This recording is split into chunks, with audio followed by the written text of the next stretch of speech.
Sai Ram. There is a sentence, a statement that Swami would often make in his private conversations as well as public discourses. The proper study of mankind is man. The proper study of mankind is man.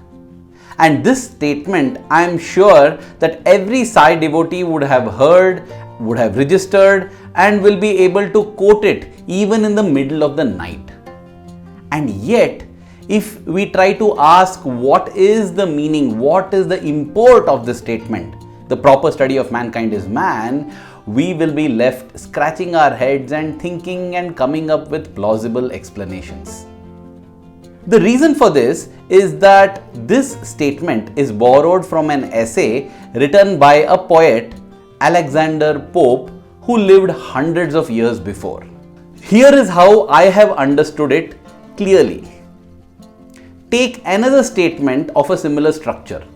The proper study of life is biology.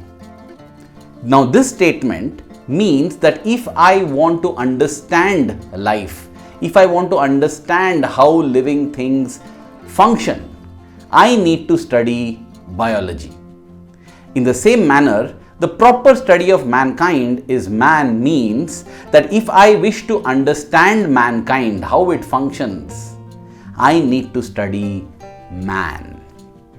And this Swami elaborates in multiple discourses. Swami tells us that if we look at how the human body is structured, at the fundamental level, we have cells. Cells are of many kinds.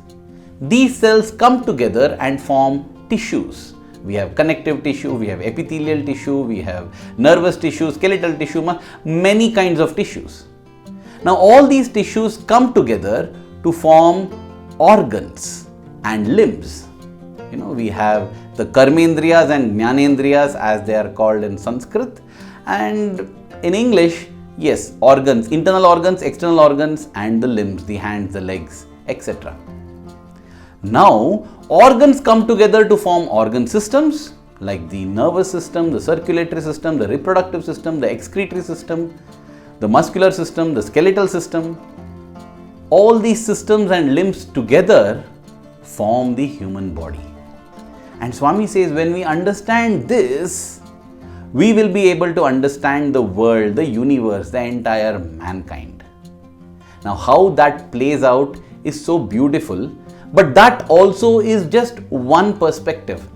There is another perspective to it, and we will be exploring these with a beautiful incident as an example in this video.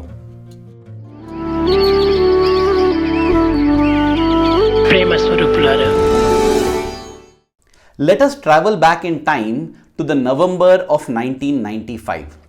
The 70th birthday celebrations of Bhagawan Sri Sathya Sai Baba were on, and the entire world had congregated at Prashanti Nilayam in Puttaparthi.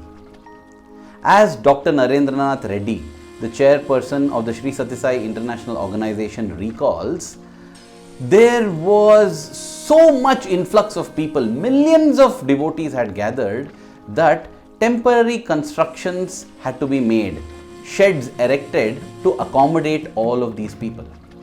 Apart from accommodation structures, even temporary bathrooms and toilets were created in order to cater to these devotees.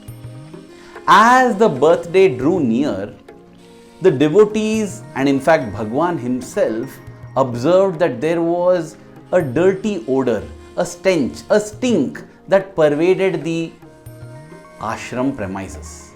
And he sent word to find out what had gone wrong, to investigate why this stench was emanating. When investigations were carried out, it was found out that so many temporary toilets had been dug, and the outflow from all of them into the drainage was so tremendous that the main drain, possibly somewhere near the north blocks, those who know Prashanti Nilayam Ashram will know the north blocks, over there it had got clogged, and therefore the entire drainage system, one entire system like how we have the excretory system in the human body, the drainage system there had got clogged and it was causing problem. Everyone was wondering what could be done, because clearing up such a massive drain required some really expensive equipment which was not readily available in Puttaparthi. At that point in time, one young man with the Sevadal scarf, a scarf that told that he is a service volunteer, took out his shirt and jumped into the main drain. He was neck deep in that sewerage water, which was filled with all sorts of muck, rubbish, excrement, fecal matter, urine. Oh my God, I can't even imagine how it will be. But he went in and with his bare hands and primitive tools began to clear it, took a bucket and single-handedly, in a matter of 15 to 20 minutes, he unclogged the drain and the water and all the junk began to flow again. He got out and there were a couple of others who helped to hose him clean, and then he took a bath and he had a smile on his face and he just dissolved into the crowd. Nobody could even find out who this boy was, who this young man was, what was his name, nothing. He was gone. That is the way he did seva. A week or so later, Swami was giving Pada Namaskar to all the volunteers who had volunteered and served during the birthday celebrations. As he was giving Pada Namaskar, he called out for one young gentleman. Yes, our hero. He called out to him, told him to come near, materialized Vibhuti for him, and then created a ring for him, put it on his finger, and then gave him the greatest blessing. Swami patted him on his head and said, "You will have no further birth." Everyone was dumbstruck and they wondered, what was it about this man, about this lad, that Swami granted him the greatest blessing. It was only later they found out that this was the person who had jumped into that drain. Nobody possibly recognized him. Swami doesn't forget, doesn't miss the slightest act done with selflessness. When we wonder why is it that Swami granted him the highest boon, intuitively in our heart we feel yes, he deserves it. But logically when we think why, it is because this person, this Sevadal volunteer understood the functioning of the human body. He had got the proper study of mankind by studying man. Swami says, when a thorn pricks the foot, the hand goes and pulls out the thorn without thinking what is there in it for me. It is so spontaneous. It does not even expect gratitude from the foot. It does it because it is in pain. The hand doesn't separate itself from the leg because it knows that it is part of me. Swami says seva has to be done with that attitude. In order to intellectualize that attitude, we need to study the human body. Just like there is a hierarchy from cells to the organism in the human body, there is a hierarchy which Swami says begins with the vyashti or individual. Individuals together form the community, the society, or samashti. All samashti together, all the societies and communities together forms Mother Nature or Srishti, Swami says. And all of Srishti put together is a part of Parameshti or God. That is why Swami says service to man is service to God. Service to every single cell in the human body is service to the human body. In the human body, each cell, each tissue, each organ lives for the sake of the other, and all of them live to support and make the human body flourish. In the same manner, each one of us should live for the other, and all of us should live for God. That is the proper study of mankind, is man. There is a converse message also when we say the proper study of mankind is man. And to understand that better, let us listen to a lovely Chinna Katha, a small story narrated in the golden voice of our beloved Bhagawan. ఒకనొక officer ఒక ఆఫీసులో కూర్చున్నాడు.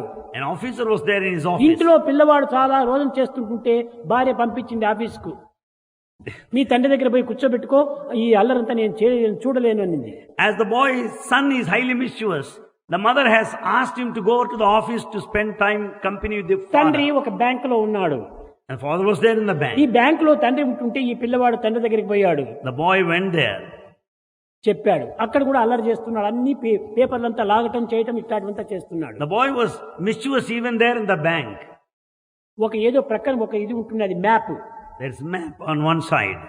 ఆ map తీసి ఆ పిల్లవానికి ఇచ్చేసేసి కత్తిరించేసి దీన్నంతా search చేయరా అన్నాడు. వానికి ఒక పని పెట్టాలి కదా. The boy should be given some work. He should be assigned some work to engage ఈ him. వరల్డ్ మ్యాప్ ఇది. This world map. ఈ వరల్డ్ మ్యాప్ లోపల ఏ దేశం ఎక్కడ ఉంటుందో వానికి ఏమీ తెలియదు. The boy doesn't know where every country exists in the world map. తిప్పి చూచాడు. He turned reverse. వెనక వైపున ఒక మనిషి ఉంటుండాలి. There he saw the picture of man. సులభంగా మనిషిని అర్థం చేసుకున్నాడు. He could know the picture. కాళ్ళు ఎక్కడ ఉండాలి, చేతులు ఎక్కడ ఉంటుండాలి, తల ఎక్కడ ఉండాలి అని కత్తిరించినటువంటి పేపర్ అంతా కూడా సర్చ్ చేస్తూ కూడుతూ వచ్చేసాడు. He could assemble all the cut pieces depending upon the various parts of the body where exactly they should be. కూర్చేటప్పటికి తిప్పి చూసేటప్పటికి ప్రపంచం వరల్డ్ మ్యాప్ అంతా కరెక్ట్ గా వచ్చేసేసి. By the time human form picture is completely set right, on the river side there is తనకు world map. తెలియనటువంటి world map అంతా కూడా కరెక్ట్ గా వచ్చేసేసింది. Though he does not know the world map, it appeared exactly. ఎందువల్ల correct గా వచ్చింది? Why is it correct? మనిషి correct గా ఉండేటప్పటికి వరల్డ్ మ్యాప్ అంతా కరెక్ట్ అయిపోయింది. When the man is correct, the world will be correct. కనుకనే మనిషిగా మారితే ప్రపంచం అంతా కూడా ఇదిగా రూపొందుతుంది. So if one behaves as a human, the whole world will change. Set right man and the world will set right by itself. That is the message that this story gives us. That is another perspective, another aspect, another angle to the statement, the proper study of mankind is man. That is why Swami gave the greatest importance to individual transformation. Transformation of the heart is my greatest miracle, he would say. Because when we want to build a transformed world, it begins with the transformation of the individual. We change the world one individual at a time. That is why when we see the magical and miraculous transformation of Professor Gangadhar Shastri, a professor in the Sri Sathya Sai University, we realize how Swami works at the individual level. One-on-one connection. If you have not seen it, you can view it at the link above. Similar is the story of transformation of Mr. Ryoko Hira, the richest Indian in Japan. And if you have missed that video, which was released during Shivaratri, you can have a look at it in this link above. Individual transformation is so important, so critical. Especially if that individual happens to be a person who is wielding influence and power. That's why Swami would say, if one student is ruined, only that student is ruined. But if one teacher is bad, hundreds of students get ruined. And that's why Swami gave more importance to his teachers than even his students. So too with people occupying leadership positions. History has shown us how if an individual occupying leadership position is adharmic, is bad, he brings down the entire organization, the entire kingdom, the entire country. We have a very, very clear example right in front of our eyes, that of Duryodhana. Single-handedly, because of his adharma, he brought down the entire kingdom. And that is what is the powerful import of the proper study of mankind is man. Dear brothers and sisters, only God has the miraculous power to bring about transformation in others' hearts. So, if we want to transform the world, though we know that we do it one individual at a time, we cannot exert any influence possibly in transforming other individuals. We can only pray to Swami to do that. But there is one individual that we can definitely transform: ourselves. May we do that and may we contribute to that world in that manner. May there be one fool less in the world. May there be one adharmic person less in the world. Let us focus on self-transformation and keep praying to Swami to set right, to bring about transformation in other individuals so that the world becomes a beautiful place to live in. Praying to Swami that our love for him keeps growing stronger every passing moment. Thank you. Jai Sai Ram.